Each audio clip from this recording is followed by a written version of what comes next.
I've been dealing with tooth pain for years at this point. It's no secret that the healthcare industry in the United States is broken beyond belief. And all I want to do with this video is walk you through my personal experience navigating this busted system and attempting to get my tooth treated without dental insurance. So to start with, the obvious question, why don't I have dental insurance? Getting it is easier said than done for a lot of people. Insurance is usually tied to your job in this country, but lots of jobs don't actually provide any insurance. I was working for Studio Binder when the tooth pain first started, writing articles for the website and video essays for the YouTube channel. If you're familiar with Studio Binder, you're probably thinking, that's a really big company. The YouTube channel is extremely successful, the website is too, and they have a whole huge filmmaking software side of the business as well. Surely they provide some kind of health coverage for their employees. Well, if you check the careers page of the Studio Binder website, even still, it says that they do offer health insurance. It says, quote, "We offer premium customizable health policies or tax-free health bonus plans." But as you can probably guess from my framing of it, that was not what I experienced working for Studio Binder. Even though my role functioned like a full-time job with long hours, tight turnaround times, company meetings in person at the office and over Slack on a regular basis, I was not classified as a full-time employee. In fact, I wasn't classified as an employee at all. They labeled me as a freelancer, even though I worked with them on a daily basis for years. Why did they do this? Well, because freelancers don't get any sort of job security. They don't have to be compensated fairly. They don't receive any of the worker protections that employees get, and so that the company doesn't have to deliver any of the benefits that it dangles in front of their prospective new employees. Studio Binder is far from the only operation that does this, but yeah, none of the writers on staff were classified as employees, and so none of us got any of the benefits that you see described here, or any benefits at all. Fair salary? Absolutely not. I was compensated a flat rate of $150 per video essay, which would in turn go on to bring in hundreds of thousands or millions of views, and also always included integrated ads for Studio Binder's software, netting the company an unknown, exorbitant amount of money. And I wasn't even credited on these videos, by the way. None of the writers are ever credited for the videos, and that's still true today. They'll credit the music used, and they'll even plug the Studio Binder Facebook page, but they refuse to even put the names of the people who write their videos in the credits or in the description. Health policies? No, not for the writers. Paid vacation? Absolutely not for the writers. Paid time off for sick days? No, there's no such thing as paid time off when the company won't acknowledge you as an employee. The amount of outright disrespect towards writers remains so prevalent. If you want a career as a writer, you're expected to just accept that everyone will treat you as disposable, underpay you, never treat you as an actual employee, and move on to start sucking on the necks of other still bright-eyed creatives the second you voice your worth or get fed up and move on. As I've come to learn from working for other outfits like Studio Binder, this process of classifying writers as freelancers, no matter how much work they do for you or how long they've worked with them, is a tactic that many businesses employ. They do it to save themselves money and screw over the creatives. Money men will never pass up an opportunity to capitalize on and screw over anyone with the creativity that they themselves can never muster, even with the aid of their AI bullshit. And because you're not an employee, but you are being paid, you're usually above the cutoff for those low-income programs that help you with this sort of thing. You know, Medicaid and whatnot. You are ineligible. So yeah, that's why I had no health insurance when the tooth pain began. It all started when I was eating popcorn and I bit down on an unpopped kernel. A lower tooth over on the right side split straight down the middle, and the pain started right away. If you haven't dealt with a major dental issue like this without insurance, know that it is extremely stressful. I was living in Los Angeles at the time, which is the second most expensive city in the country. And so even though I'm living in a tiny windowless room with 3 other roommates, it's LA, so the rent is still $1,200 a month, and I have a job that is severely underpaying me and not enough time to look for other jobs at the same time. So there are no savings to dip into to get this newly broken tooth taken care of. A root canal can cost like $1,500, and that doesn't include the costs of medications, sedations, or any of the multiple office visits that you need to make prior for a general consultation and x-rays and all that stuff.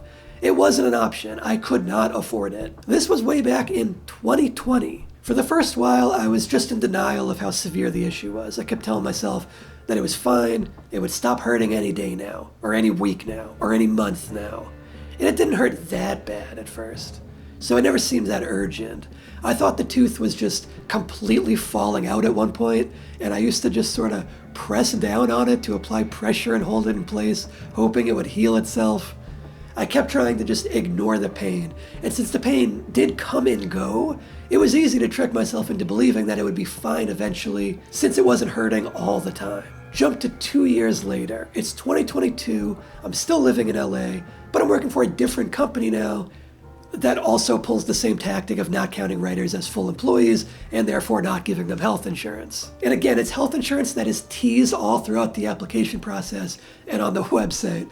And I've still just been ignoring the tooth pain this whole time, hoping the issue would fix itself. And there were even pretty long stretches where it didn't hurt at all. But that's starting to change at this point. It's hurting more often and more severely. I still don't have dental insurance, and I haven't managed to save up any more money. I'm getting desperate, and I'm looking for ways to get it taken care of cheaply and not finding any luck through Google searches and whatnot. Then one day I'm out somewhere and I overhear someone mention that they got some dental work done for free at a little community clinic.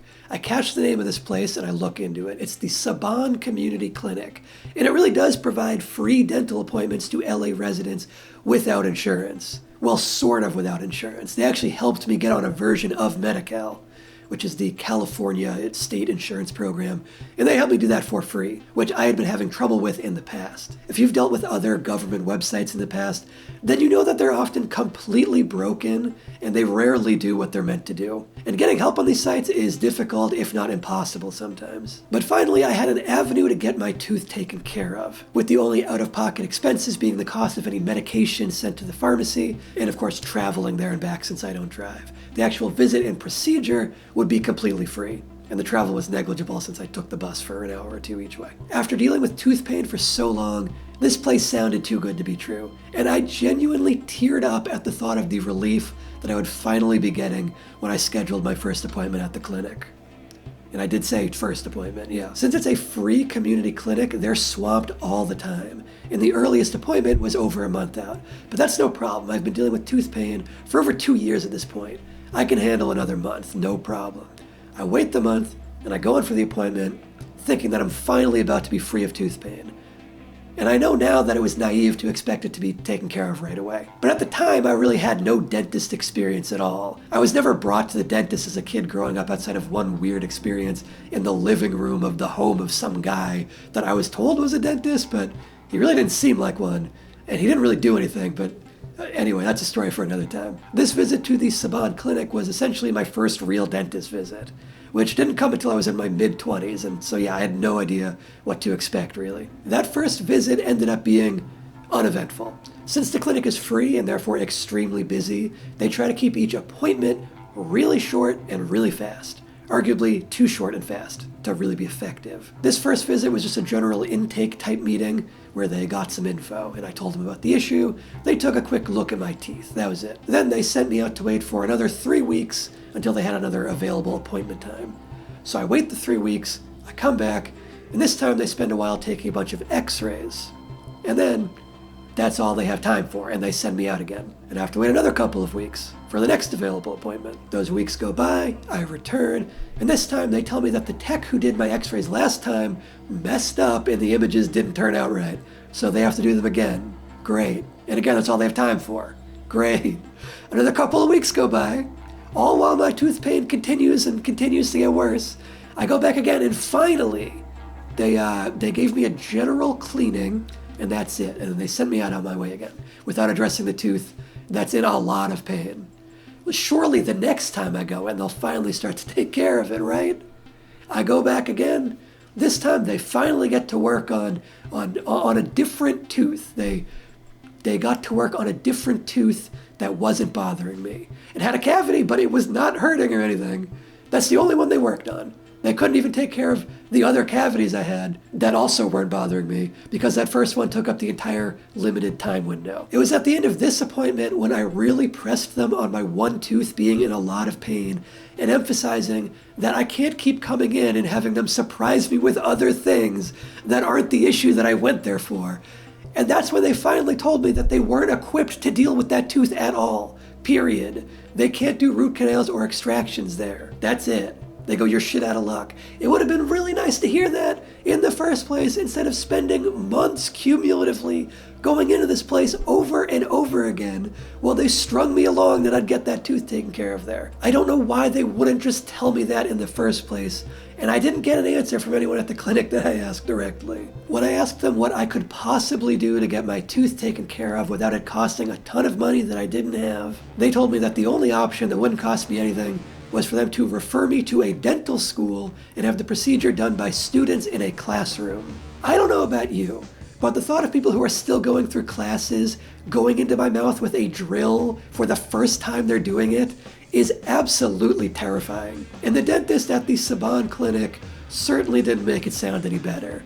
She was telling me that it's free with Medi-Cal because the students are probably going to make mistakes, but don't worry, there will be a teacher there to jump in if anything goes too wrong. That did not set my mind at ease. At first I said, no way I'm doing that, it's not an option, and I went back to just ignoring the tooth pain. After the pain continued to escalate, I finally said, fine, let the students tear my mouth up, whatever it takes to end this pain in the long run. But then even that was easier said than done. The only way for an appointment to be scheduled with the dental school for that procedure was for it to be set up through the Saban clinic. And they, for whatever reason, couldn't seem to figure out how to do that. Weeks went by without me hearing anything, and when I tried to contact the dental school directly, they told me that they could only schedule through a referring dentist, and that they had never been contacted by the clinic about me. When I contacted the clinic again, they told me that they had contacted the dental school weeks ago and never heard back from them. And on I went with both sides seemingly unable to communicate to each other and me unable to get an appointment. I eventually tried being an intermediary and sending all of the documents that the dental school needed by getting the clinic to send them to me first so I could forward them, but the documents kept being incomplete according to the dental school, like the clinic was only giving me partial x-rays instead of the full set for some reason. It was ridiculous and never-ending, and I eventually just gave up on the idea altogether and went back to ignoring the pain because it was such a headache to try to organize, and I didn't really want students doing the procedure on my mouth anyway. So that went on for another year and a half or so. Somehow, miraculously, my tooth did eventually stop hurting on its own.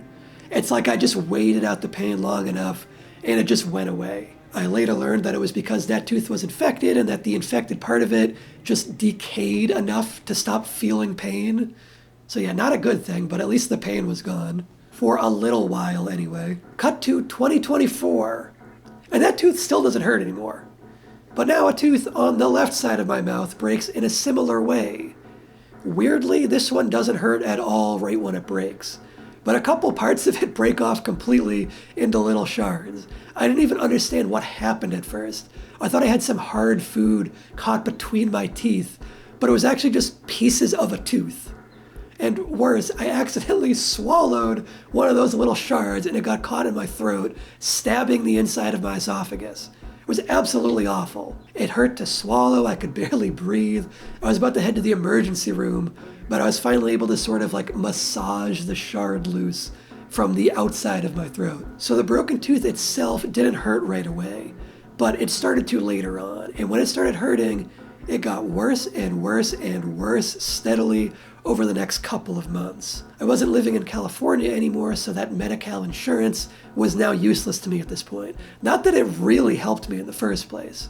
My job still doesn't have any benefits or insurance, but it does pay slightly better, and my cost of living is lower now that I'm outside of LA. So while I still can't afford the actual dental procedures that I need, I should hopefully be able to buy insurance on the marketplace. The only problem is the open enrollment window isn't open. If you've never had insurance outside of an employer, the way that it works is that you can choose between different plans in a marketplace, but only during a specific open enrollment window. For For my state, that window is from November 1st to January 15th of the next year.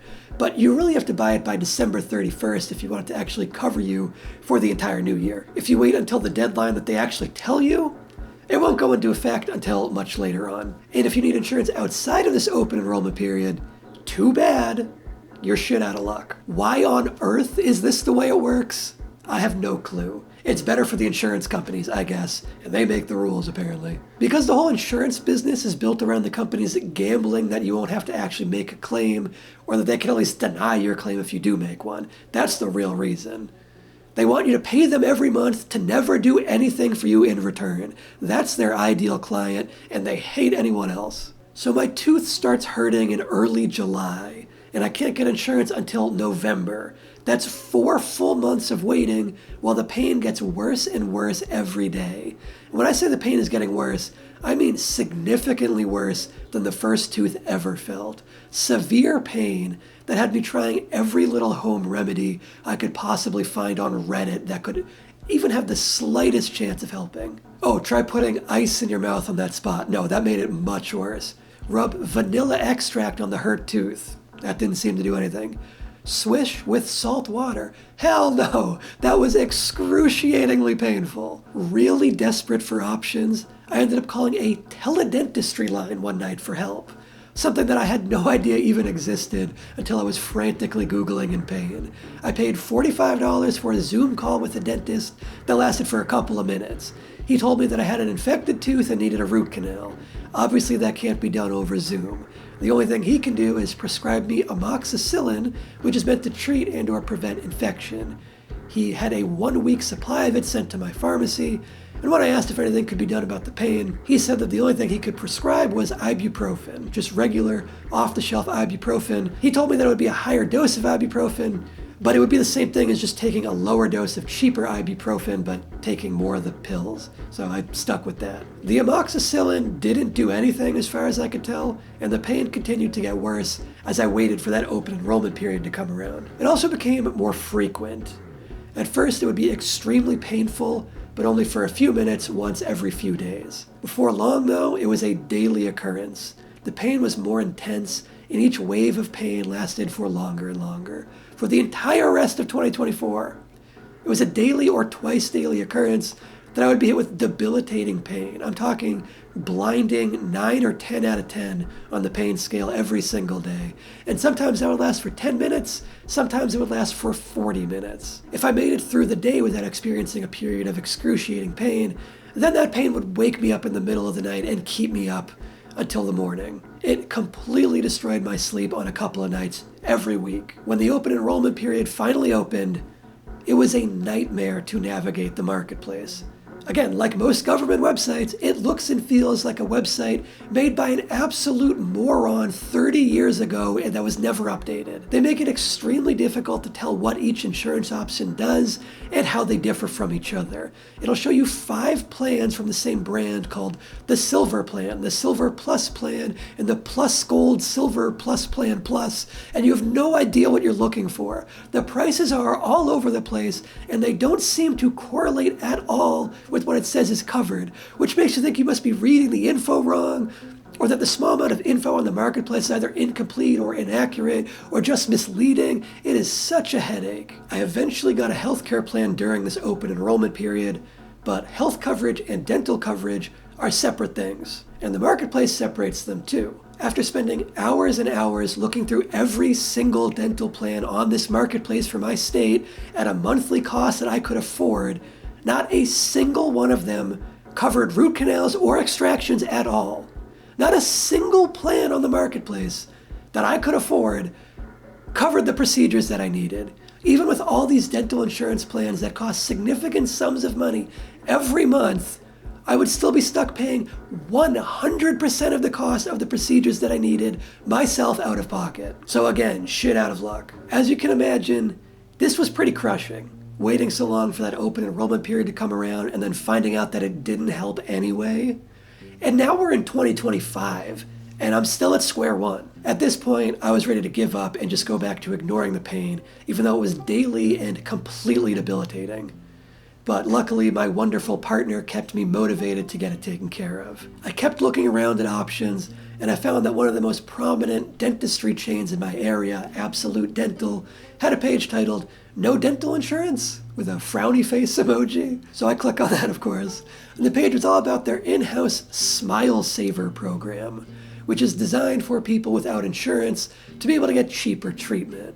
I called the clinic to get more info, and it seemed good except for the fact that they refused to tell me what a root canal extraction would cost. They have a chart of pricing that seems reasonable for most services, but the procedures that I need, extractions or root canals, are not on the chart. And the people I spoke to just kept saying, it depends. I could not get an answer out of these people. But whatever, I mean, it's still the best and kind of only option that I have at this point.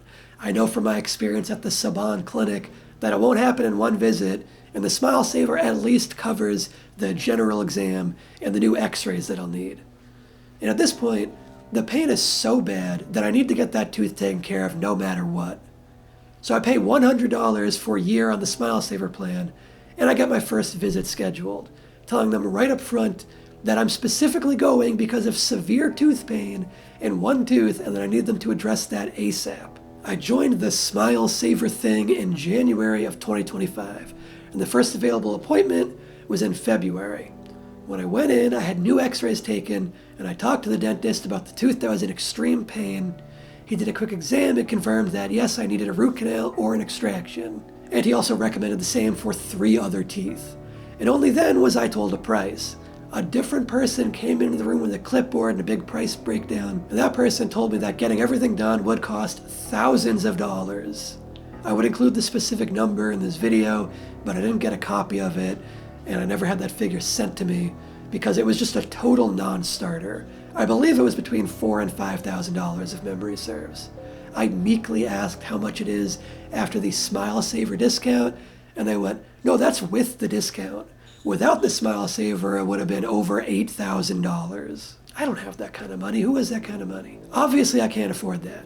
I talk to the dentist and tell him that I just can't afford the other teeth and I need to just get the one taken care of that's causing me all this pain. I get told the price of a root canal that he recommends for that tooth, and I still can't afford that, even just the one. It was almost $2,000. I don't have $2,000 of disposable income lying around. But it's a lot cheaper to just get that tooth fully extracted. Still not that cheap, but a lot cheaper. So, if I lived in a country with systems that cared about the citizens, it would be easy to fix my tooth. But since we live under capitalism and I can't afford it, I have to lose the tooth altogether instead of them saving it. So that's the plan now. But that's not the end of my ordeal with this tooth pain. I go to the people up front in the lobby to schedule my next appointment, the one where they'll actually remove the tooth. And then I have to wait another 2 weeks with this excruciating pain every day. Oh, and just like the teledentistry thing, this new dentist also couldn't prescribe anything to help me with the pain. He told me to try cycling Tylenol and ibuprofen, which I didn't end up doing. It kind of weirded me out, so I just stuck with ibuprofen. And I was also holding an ice pack to the side of my face regularly. It became something I would do several times a day. Cold inside the mouth hurt like hell, but sometimes it could help to numb the area if I held the ice to the outside of my jaw. The efficacy of the ice was pretty hit or miss, but it at least helped distract me ever so slightly when it would hit 10 out of 10 on the pain scale. Another thing that I started using that made a big difference was this Oragel toothache and gum pain relief stuff. It's a tiny bottle of liquid that you gently put on the painful area, and it does a pretty good job of numbing the area, but it usually wasn't anywhere near enough to completely take the pain away.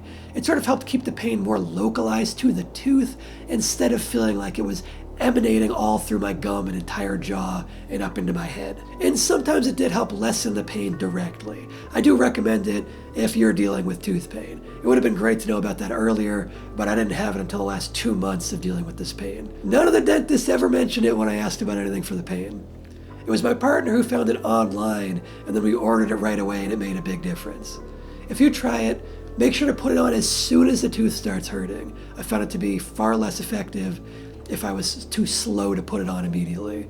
And I also found that I had to use more than I would have thought to really feel a difference. And I also didn't find out till later on that it actually comes in stronger versions. The one I used was 2X, but there's also a 3X and 4X versions.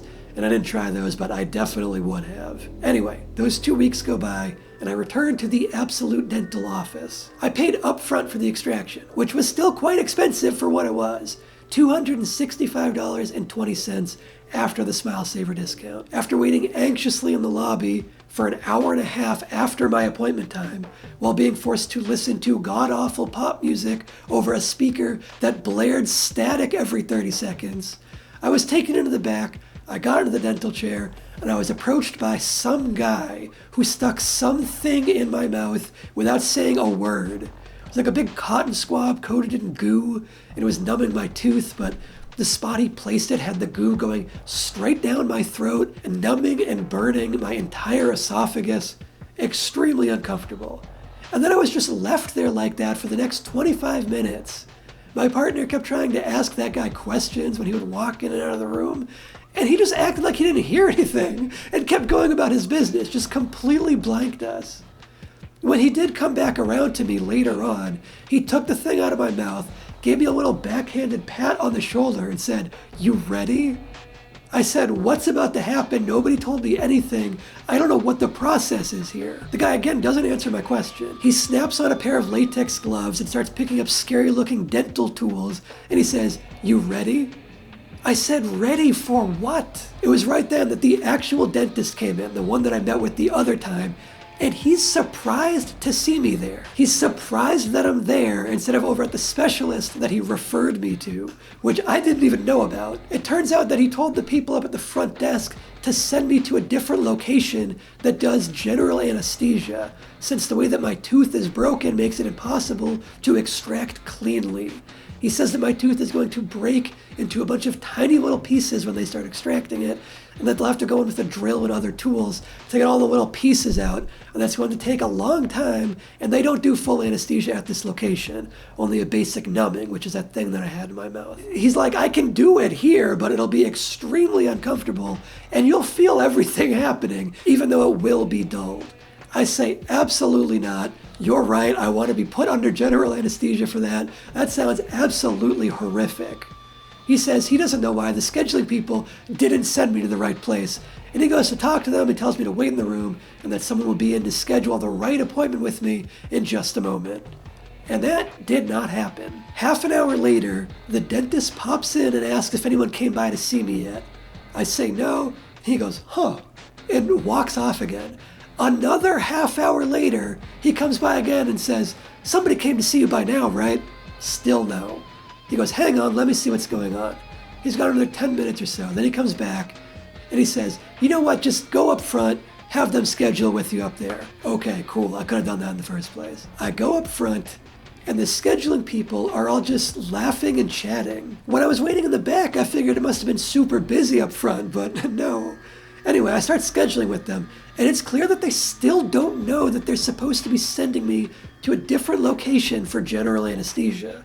It's like there's no communication at all between the dentist and the scheduling people. So I have to explain the situation to them, and I have to do it in such a protracted manner because they keep trying to tell me, "Oh, the dentist can just numb you up and pull the tooth right in the back right now." They're in the dark on the whole thing about the tooth breaking and needing to go with the drill and all that, needing extensive surgical removal. So I need to explain all of that instead of the dentist and basically argue with the scheduling people to get them to send me to the right place. But it eventually gets scheduled for another entire week later at a different location. And at this point, a week feels so long with this level of pain happening at least once, if not twice, every single day. And remember, I paid up front for the extraction that day. Instead of refunding what I paid for the extraction, they tell me that that money is going to be put toward the procedure at the other location, but that I'll also be charged there for the anesthesia on top. Great, whatever. So I wait that week, and the day of the appointment comes around. It was going to be my first time being put under for an operation, so I didn't know how it worked. The way that it works is you can't eat or drink anything for 8 hours prior to the operation, which also means that I can't take any pain meds for 8 hours prior to the appointment, and it was a rough time the night before. The tooth pain woke me up and kept me up most of the night. It was hurting like hell again the entire morning before the appointment too. But anyway, at long last, it's the day of the procedure. I get a text confirming the appointment. My partner and I take a lift to the dentist's office. I send a text confirmation that we're in the parking lot, and I get another text back confirming that I'm checked in for the appointment. We cross the parking lot, grab hold of the door handle, and it does not open. The door's locked. All of the doors are locked. There's nobody inside. There are a bunch of people in the parking lot, other patients there for appointments. There's nobody inside. The entire building is just not open. There's no employees there or anything. I try calling the dentist's office and I don't get an answer. My partner tries calling a different number for the parent company and it gets put through to an answering service that they use. And the person who works for that answering service tells us that Absolute Dental, as a whole, is closed for the day because their in-office Dentrix system crashed. And they just didn't tell anybody. They automated the texts confirming the appointment. Those still went out, but they didn't tell anybody that every single appointment for the entire chain was canceled. So the procedure still isn't happening. They already took my money. I still have the tooth pain. I had to take another day off work twice now for extractions that didn't end up happening, making it effectively cost a whole lot more since I don't get paid time off. The person on the phone tells us that everything should be back to normal on Monday and that I'll have to reschedule the appointment then. The Lyft driver that dropped us off was still in the parking lot, so we just rode straight back home with the same guy. He answered the app immediately when we put it in. And it wasn't until later on back home that I finally got a text from Absolute Dental, but it was addressed to the wrong person. And actually, it seemed to be addressed to two wrong people. It says, Annette Padilla, hi, Jedon. I don't know who either of those people are. It also says, our team will reach out to reschedule your appointment soon. And that never happened. Again, Monday rolls around, nobody reaches out. The Absolute Dental website is broken and won't load at all. And when I try to call, I immediately get put on hold. It tells me that I will receive a call back in 40 minutes. And again, say it with me, it didn't happen. I called a bunch of times, and I never got put through to anybody, and I never got a call back. Even still, they never called me back. More months later. It just didn't happen. Somehow my partner got lucky and did get a call back from a person who's again with the answering service, still not the actual Absolute Dental. That person says that the systems are still down and will be until Wednesday now. When we tried to get on Wednesday, they said Thursday. When we tried to get on Thursday, we couldn't get through at all. 10 days after their systems went down, I tried the text line again, and I got a response saying that the systems were still down, but that they're trying to get appointments booked again regardless. Did they reach out to me? No. But they replied when I reached out for the 100th time. They told me that there was an opening another 2 weeks away, but with the system down, they didn't even know what procedure I needed, so I had to re-explain everything again. The person told me that they would check other locations to see if there was an earlier time available, and then I got radio silence. And so this clearly isn't working. They're just stringing me along, and I can't handle the pain anymore. I'm desperate as all hell, so I do what anyone does when they're at the end of the rope. I turn to Craigslist. I figured tooth extraction must be some kind of fetish or something for somebody. So I post a listing saying, hey, I'm looking for a guy to yank my tooth out ASAP. A guy replies immediately with just a photo of a pair of pliers. And my only thought was, those look clean. Like, they're not rusty or anything, so all right, fuck it. I meet this guy in the back of the Salvation Army parking lot, and I take a seat in the back of his truck bed. I brace myself on the sides of it. He starts going in. He says, yeehaw. Okay, the Craigslist part isn't true, but it was on the table, and I really was getting desperate. What actually happened to me after getting radio silence from the text thread was that I just kept waiting. Just waiting and bearing the pain. A couple days later, I texted again, and this time, somebody responded saying that they just had a cancellation at a third location, or I guess a fourth location, I don't know, and that they could see me tomorrow. That I kept asking repeatedly about the anesthesia, and they kept not answering me directly about it. They were kind of like dodging it. I didn't want to have the same thing happen to me again, where I go in, I take another day off work, and then that location just can't do the anesthesia, and so it was all for nothing. Now I'm out another day's pay because of it. Eventually, I got this person on a phone call and spoke to them directly, and they assured me that yes, this location does do general anesthesia and that everything was all set. So okay, is it really happening this time? The appointment is at 10 a.m. Again, I can't eat or drink anything for that entire day before the surgery, which means no pain meds, and I can't even use that Oragel stuff. And this has now been dragged out for so long with the pain continuing to get worse and worse every day. So I'm already in excruciating pain when I head over at 10 a.m. We get there, we check in, and are told to wait, except this location is tiny, and the waiting room is about the size of a one-person prison cell. There are 3 chairs total, and about a dozen people crammed into this little room. They tell me that there are a couple of people to be seen before me, and they say that they'll call me when they're ready. So my partner and I, we go walk around for a little bit, and they never call. An hour goes by, no call. 2 hours go by, no call. We keep checking in at the lobby every once in a while, just in case their calls aren't going through or something. But no, it's just still not my turn yet, even though they've made it seem like it would be quicker, and the appointment was for hours ago. So the appointment is supposed to be at 10 a.m. By 12 noon, they tell me that there's only one person ahead of me. By 1 p.m., no update. By 2 p.m., there's no update. Still, it isn't until 2:30 p.m., more than 4.5 hours after my scheduled appointment time, that they finally bring me into the back. So finally, I'm getting the tooth extracted. Right? No, come on, you know how this goes by this point. It's never easy. Their system is still down somehow, which doesn't make any sense to me. It's been over 2 weeks since it first went down at this point. I cannot fathom how any IT department would let this crucial system that runs the entire operation and tracks all the patient info and appointments, how they could just let that remain inoperable for so long. The people in charge must just not care enough to get it taken care of properly. I don't think any other explanation makes sense. And because the system is still down, I need to have new x-rays taken first. Yes, a 3rd set of x-rays.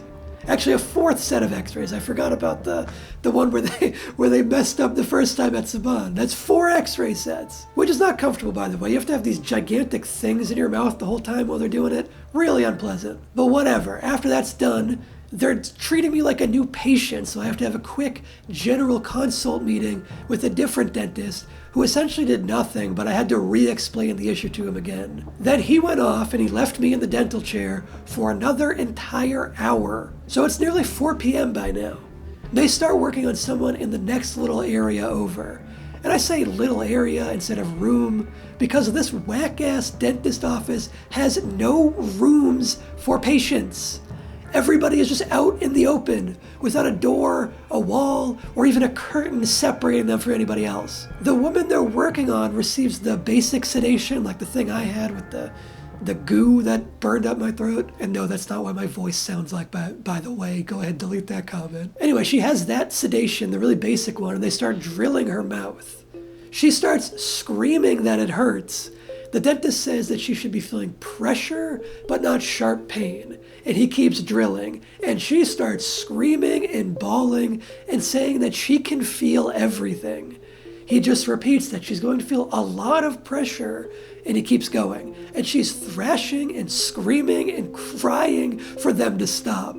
It was absolutely horrific. I don't know if they didn't numb her properly or what, but my partner and I could not stand to listen to that, so we went back into the lobby, and we were left waiting there for another half hour to 45 minutes approximately. A dental assistant finally pokes her head out and says that they're ready for me. She puts me in the same chair where that woman was just screaming and crying, and she says, "Okay, you're ready?"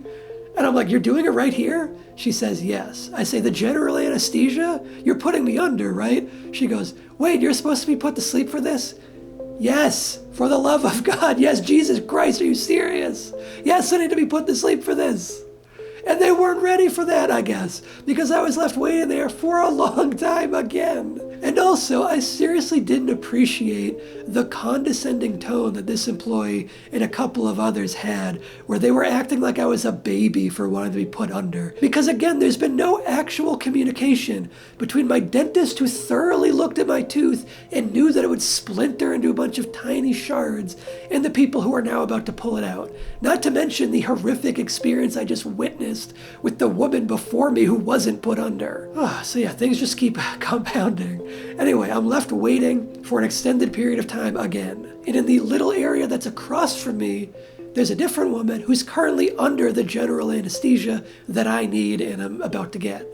But her procedure is over and she isn't waking up. Again, this is a weird dentist office with absolutely no privacy. She's in full view of everyone. There's one dental assistant holding her head up straight. Her eyes are wide open but rolled back with just the whites of her eyes showing. She's making horrific noises that sound like she's gasping for air and vomiting simultaneously. And her whole body is thrashing and convulsing like she's having a seizure. The dentist, the surgeon, the dental techs, they're all repeatedly saying, "Wake up, open your eyes," over and over again in that same like condescending tone. I couldn't even bring myself to watch for more than a second because I was so anxious and freaked out at that point. But I heard it all and my partner saw the whole thing and it was absolutely terrifying and traumatic. I genuinely thought, oh, this woman is dying across this little hallway from me.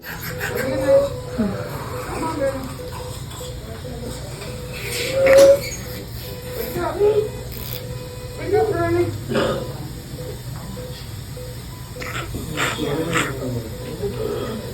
Wake up. Oh, God, is that going to happen? It's not gonna happen to you now.